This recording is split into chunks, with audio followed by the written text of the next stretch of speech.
Shalom, selamat pagi Bapak, Ibu, adik-adik dan anak-anak yang terkasih dalam Tuhan Yesus Kristus.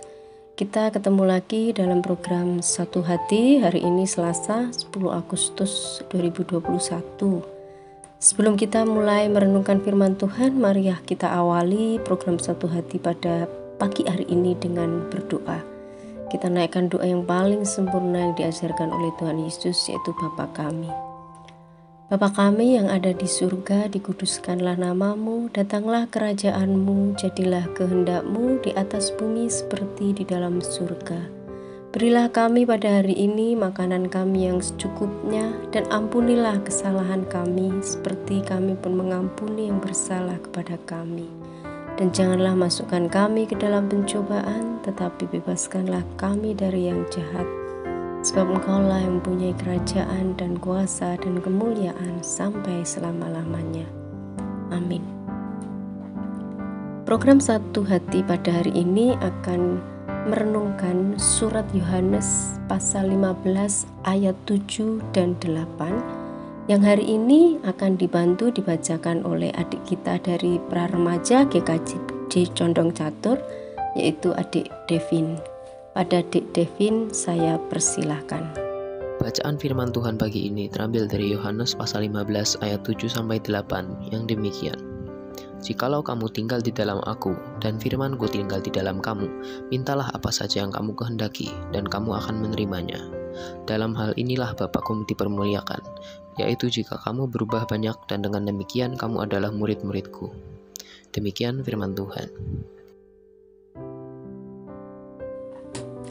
Terima kasih adik Davin. Bapak, Ibu, adik-adik dan anak-anak yang terkasih dalam Tuhan Yesus Kristus, surat Yohanes merupakan tulisan tentang apa yang dikatakan oleh Yesus pada malam perjamuan terakhir menjelang Yesus disalibkan. Yesus sadar benar bahwa dia adalah guru bagi murid-muridnya.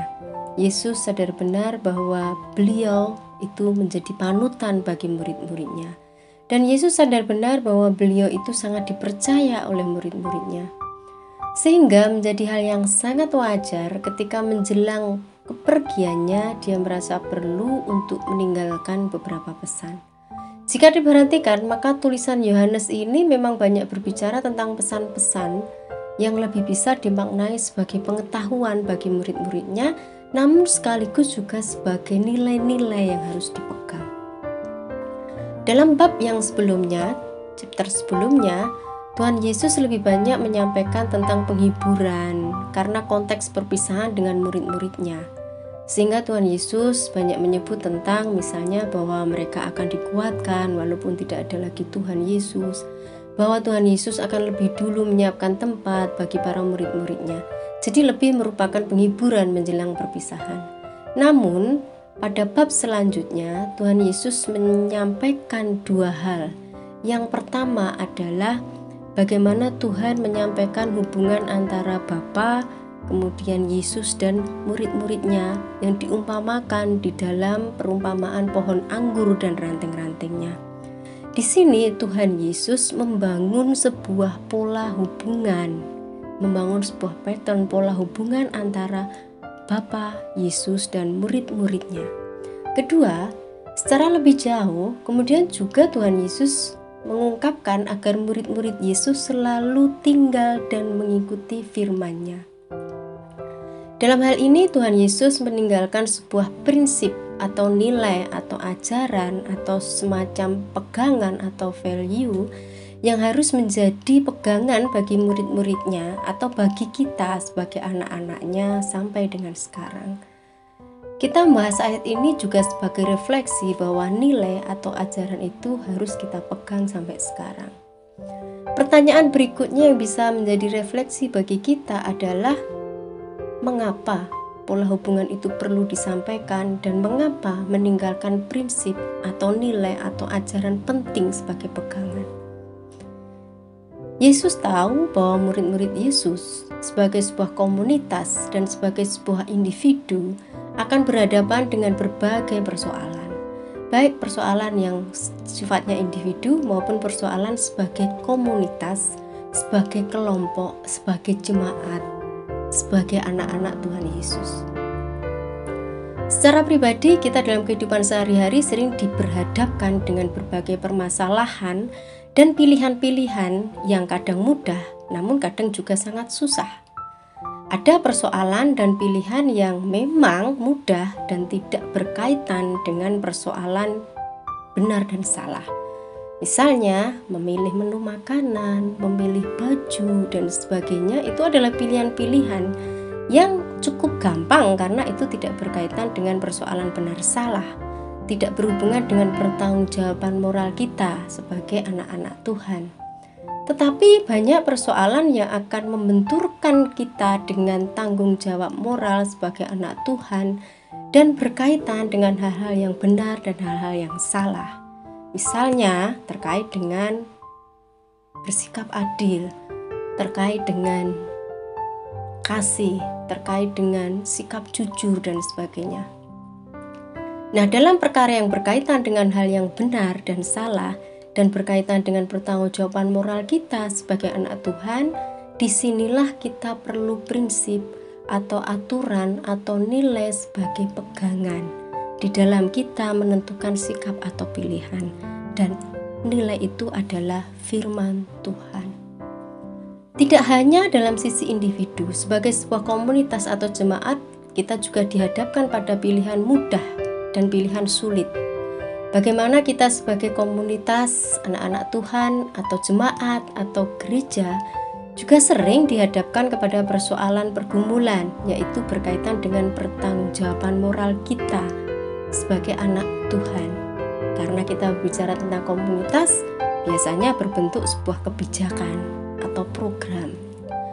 Harus ada nilai, prinsip, dan sikap yang dimiliki dan diyakini bersama oleh komunitas untuk bisa menentukan sikap dan untuk bisa mengambil kebijakan itu. Disitulah Tuhan Yesus berpesan kepada komunitas, yaitu murid-muridnya, untuk selalu berpegang kepada firman Tuhan sebagai nilai bersama atau sikap bersama. Komunitas Tuhan juga akan berhadapan dengan perubahan dan perkembangan yang mungkin menghadapkan jemaatnya pada pilihan yang menuntut pertanggungjawaban moral. Misalnya, berkaitan dengan berbagi, toleransi dengan sesama, dengan agama yang berbeda, atau bagaimana saat-saat ini kita sedang diminta untuk mengambil kebijaksanaan menghadapi pandemi, tidak hanya secara individu tetapi juga secara komunitas, bagaimana gereja membuat kebijakan terkait dengan itu dan sebagainya. Untuk itulah Tuhan Yesus menyampaikan pola hubungan, analogi pohon anggur dan ranting-rantingnya, dan untuk itulah Yesus menyampaikan pesan untuk selalu berpegang pada firman-Nya sebagai dasar bagi individu ataupun komunitas untuk bersikap. Maka niscaya akan mendapat mukjizat. Itulah janji Tuhan, jika kita berpegang pada firman-Nya maka akan mendapatkan mukjizat. Mukjizat ini memang memiliki beberapa makna, bisa dimaknai sebagai kejadian yang di luar jangkauan akal manusia. Jadi secara rasional itu kita ngitung itu nggak mungkin. Atau bisa dimaknai juga sebagai kejadian yang melampaui hukum alam. Kalau secara hukum alam sih mestinya ini tidak mungkin terjadi. Nah, di dalam ilmu teologi bisa dimaknai sebagai penyelenggaraan ilahi. Nah, itu memang yang tadi melawan hukum alam itu yang memang hanya Tuhan yang mampu melakukan, sehingga kemudian dimaknai sebagai penyelenggaraan ilahi.